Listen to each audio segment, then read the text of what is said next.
Good day to all. வாங்க மேக்ஸை புரிஞ்சு படிப்போம். 8th standard chapter 3 algebraல exercise 3.6ல 4thல third subdivision x உடைய வேல்யூவை கண்டுபிடிக்கணும். ஸோ ஒரு ஈக்குவேஷன் மாதிரி கொடுத்துருக்காங்க. ஸோ இதை எப்படி சால்வ் பண்ணலான்றதை பார்ப்போம்.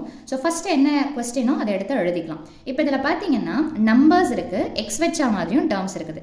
எப்போவுமே கண்டுபிடிக்க வேண்டியதெல்லாம் எப்படி இருக்கணும்னு பார்த்தீங்கன்னா ஒரே பக்கமாக இருக்கணும். விச் மீன்ஸ் நான் இங்கே எக்ஸ் எல்லாம் ஒரு பக்கமாகவும் நம்பர் எல்லாம் இன்னொரு பக்கமாகவும் எடுத்துகிட்டு போகணும். ஸோ அப்படி பார்க்கும்போது இங்கே -x, அதாவது எதுவும் நம்பர் இல்லைன்னா ஒன்றுன்னு சொல்லிட்டு அர்த்தம்.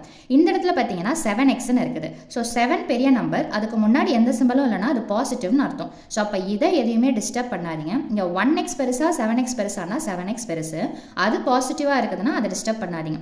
அப்போது கம்மியாக இருக்கக்கூடிய எக்ஸ் வேல்யூவை இந்த பக்கம் எடுத்துகிட்டு வரேன். அப்போ இதை இந்த பக்கம் எடுத்துகிட்டு வரும்போது இந்த பக்கம் வெறும்னு நம்பர் இருக்குது இல்லைங்களா, இதை இந்த பக்கமாக எடுத்துகிட்டு வரணும். ஸோ அப்போ எப்படி எடுத்து எழுதலாம் அப்படின்னு பார்த்தீங்கன்னா, ஸோ இங்கே ஆல்ரெடி என்ன இருக்குதோ ஃபஸ்ட்டு அதை எடுத்து எழுதிடணும். 1/3.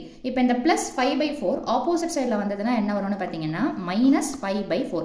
இந்த ப்ளஸ்ன்றது ஆப்போசிட் சைடில் வந்ததுன்னா மைனஸ் தான் வருமே தவிர இந்த 5/4ன்றது உல்ட்டா, தட் இஸ் ரெசிப்ரோக்கலாக வருமானா கண்டிப்பாக வராது. ஸோ -5/4 ப்ளஸ்ன்றது மைனஸ் இஸ் ஈக்குவல் டு, இப்போ இதை தானே இந்த பக்கம் எடுத்துகிட்டு வர போகிறோம். அப்போ இந்த பக்கம் என்ன இருக்குதோ ஃபஸ்ட்டு அவங்கள எடுத்து அப்படியே போட்டுருங்க. அப்போ -x/3 இந்த பக்கம் எடுத்துகிட்டு வந்தோம்னா +x/3. இதை தான் ஃபர்ஸ்ட் ஸ்டெப்பு.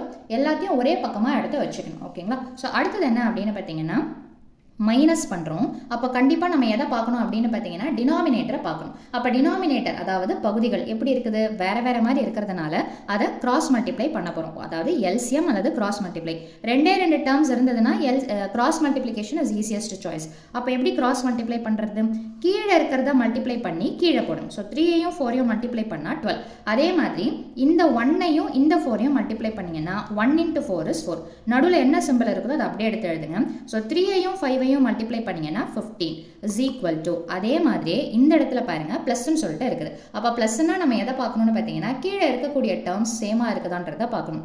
சேமாக இல்லாததுனால இந்த இடத்துலையும் ரெண்டே டேர்ம் இருக்கிறதுனால நம்ம கிராஸ் மல்டிப்ளிகேஷன் மெத்தட், தமிழில் பார்த்தீங்கன்னா குறுக்கு பெருக்கல் முறை அப்படின்னு சொல்லுவோம். ஸோ அப்போ இப்போ இதில் பார்த்தீங்கன்னா குறுக்கு பெருக்கல் முறையும் பயன்படுத்தலாம், அல்லது காமன் டினாமினேட்டர் அந்த கான்செப்டும் போடலாம். இப்போ இந்த இடத்துல நான் கிராஸ் மல்டிப்ளிகேஷன் சொல்லி கொடுத்தேன் இல்லைங்களா, இந்த இடத்துல பார்த்தீங்கன்னா காமன் டினாமினேட்டர் நான் சொல்லி கொடுக்குறேன். அதாவது 3 இருக்குது, 12 இருக்குது. ஸோ 3 டேபிளில் 12 போகும். அதாவது சின்ன டேபிளில் சின்ன நம்பரில் பெரிய நம்பர் போகுமான்றதை செக் பண்ணி பார்க்கணும். ஒருவேளை போச்சுன்னா அதையே நம்ம என்ன பண்ணலான்னு பார்த்தீங்கன்னா எல்சிஎம் அல்லது காமன் டினாமினேட்டராக வச்சுக்கலாம். அதே இந்த இடத்துல பார்த்தீங்கன்னு வச்சுக்கோங்க 3 டேபிளில் 4 போகாது. அதாவது சின்ன நம்பரில் பெரிய நம்பர் டேபிளாக போகாது. ஸோ அப்போது இதை கிராஸ் மல்டிப்ளை பண்ணிக்கிறேன். இந்த இடத்துல பார்த்தீங்கன்னா ஸோ 3 இருக்குது, 12 இருக்குது. ஸோ 12ன்றது பெரிய நம்பர், 12 அந்த 12 டேபிளில் போகும். அதே மாதிரி 12ன்றது 3 டேபிளையும் போகும். இல்லை உங்களுக்கு இது கன்ஃபியூசிங்காக இருக்குதுன்னா இந்த இடத்துல நீங்கள் கிராஸ் மல்டிப்ளை பண்ணியே போடலாம். ஆனால் டைப்ஸ் ஆஃப் மெத்தட்ஸ் தெரிஞ்சு வச்சுக்கிறது நல்லது. ஸோ இப்போ 12ன்றது காமன் டினாமினேட்டர். அப்போ இங்கே ஆல்ரெடி 12 இருக்கிறதுனால நீங்கள் எதையுமே பண்ண வேணாம், மேலே இருக்கிற நம்பரை அப்படியே எடுத்து போட்டுருங்க. நடுவில் என்ன சிம்பிள் இருக்குது, பிளஸ். இங்கே 3 இருக்குதுங்களா, 3யோட என்ன மல்டிப்ளை பண்ணால் எனக்கு 12 வரும்னு பார்த்தீங்கன்னா 4ஆல் மல்டிப்ளை பண்ணால் எனக்கு 12 வரும். அப்போது சின்னதாக பென்சிலாக உங்களுக்கு புரியிற மாதிரி போட்டுக்கோங்க. ஸோ 3 4s are 12 வந்தாச்சு. x4ன்னு எழுதக்கூடாது, எப்பவுமே நம்பர் தான் முன்னாடி வரும். ஸோ அப்போ 4 × x என்ன வந்துடும்னு பார்த்தீங்கன்னா 4x. எப்பவுமே டிவிஷன்லாம் இருக்குதுன்னா இந்த மாதிரி பாதியிலலாம் நீங்கள் நிறுத்தக்கூடாது, ஃபுல்லாக எடுத்து டிவைட் பண்ணி போடணும். ஓகேங்களா. ஸோ அடுத்த ஸ்டெப் 15ல் 4 போச்சுன்னா என்ன வரும்னு பார்த்தீங்கன்னா 11.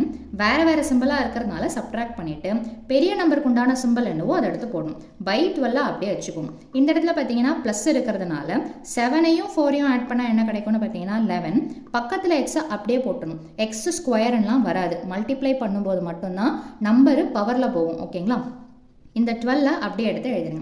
ஈக்குவல்ட்டுக்கு இந்த பக்கமும் அந்த பக்கமும் ஒரே நம்பர் இருக்குது, ஒரே இடத்துல இருக்குதுன்னா தாராளமாக நீங்கள் என்ன பண்ணலான்னு பார்த்தீங்கன்னா கேன்சல் பண்ணலாம். ஒருவேளை இது மேலே இருக்குதுன்னா நீங்கள் பண்ண முடியாது. இங்கேயும் 12 கீழே இருக்கிறதுனால இங்கேயும் 12 கீழே இருக்கிறதுனால நடுவில் ஈக்குவல் டு இருக்கணும், வேறு எந்த சிம்பிளும் இருக்கக்கூடாது. இப்படி இருந்தால் நீங்கள் தாராளமாக கேன்சல் பண்ணிக்கலாம். ஸோ அடுத்தது என்ன இருக்குது மீதி, -11 இஸ் ஈக்குவல் டு 11x. நம்ம கண்டுபிடிக்க வேண்டியது எக்ஸ். ஸோ அப்போ எக்ஸுக்கும் 11க்கும் நடுவில் என்ன ஆப்ரேஷன் இருக்குது, 11xன்னா என்ன அர்த்தம், எதுவுமே இல்லைன்னா இன்டூன்னு சொல்லிட்டு அர்த்தம். அப்போ 11 × x. எக்ஸை மட்டும் இந்த பக்கம் வச்சுக்கோம். அப்போ மல்டிப்ளிகேஷன் 11 ஆப்போசிட் சைடில் வரும்போது என்னவா மாறும்னா டிவிஷன். ஆல்ரெடி அங்கே என்ன இருக்குதுன்னு பார்த்தீங்கன்னா -11 பை இந்த மல்டிப்ளிகேஷன் 11 ஆப்போசிட் சைடில் வந்ததுன்னா division which is equal to x. இப்போ நம்ம x உடைய வேல்யூ கண்டுபிடிக்க போகிறோம். So therefore x is equal to 11. முதல்ல சிம்பிள் எடுத்து போட்டுருங்க. 11 கேன்சல் பண்ணிங்கன்னா என்ன வரும்? 11 1s are 11. ஸோ அப்போது x உடைய வேல்யூ என்னென்னு பார்த்தீங்கன்னா -1. ஸோ அவ்வளோதான் இந்த சம்மோட சொல்யூஷன். மீண்டும் அடுத்த பதிவில் வேறொரு சம்மோட சந்திக்கிறேன். தேங்க்யூ.